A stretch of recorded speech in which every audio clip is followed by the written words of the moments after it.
जर यश चांगलं मिळालं, जे वाटत नाही मिळेल, तर मग या दोन्ही पक्षाला, मित्र पक्षाला भाजप मदत नाहीतर किंमत त्या ठिकाणी देईल असं वाटत नाही. लढण्याची तयारी करत असताना अमित शहा स्वबळाची संकेत दिली. नाही, अमित शहा साहेबांनी आधीच म्हणजे माझा अंदाजे 5-6 महिन्यापूर्वीच एक संदेश दिला होता की आम्ही वेगळं वेगळं लढणार आहोत.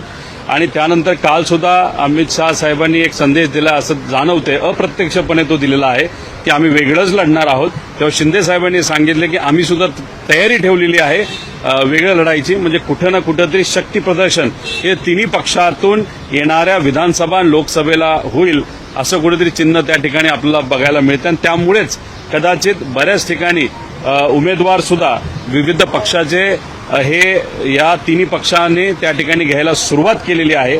पण शेवटी लोकसभेमध्ये काय होतं हे बघूनच विधानसभेचं तिथं ठरेल. लोकसभेमध्ये जर भाजपच सत्तेत या देशामध्ये येणार नसेल तर मग त्यानंतर हे भाजप नक्कीच या दोन मित्रपक्षाला विश्वासात घेईल. पण त्यांना जर यश चांगलं मिळालं, जे वाटत नाही मिळेल, तर मग या दोन्ही पक्षाला, मित्रपक्षाला भाजप मदत नाहीतर किंमत त्या ठिकाणी देईल असं वाटत नाही. स्थानिक स्वराज्य संस्थांमध्ये महाविकास आघाडीची भूमिका काय असतं असं तुम्ही सांगितलं की शहर प्रमुख खूप महत्वाचे असतात. नाही, जिल्हा प्रमुख आणि शहर प्रमुख यांना सुद्धा विश्वासात घेतलं जाईल आणि त्यानंतरच आमचे जे सर्व पक्षाचे प्रमुख असतील म्हणजे त्या पक्षाचे प्रमुख हे त्यानंतर निर्णय त्या पक्षाचा घेतील.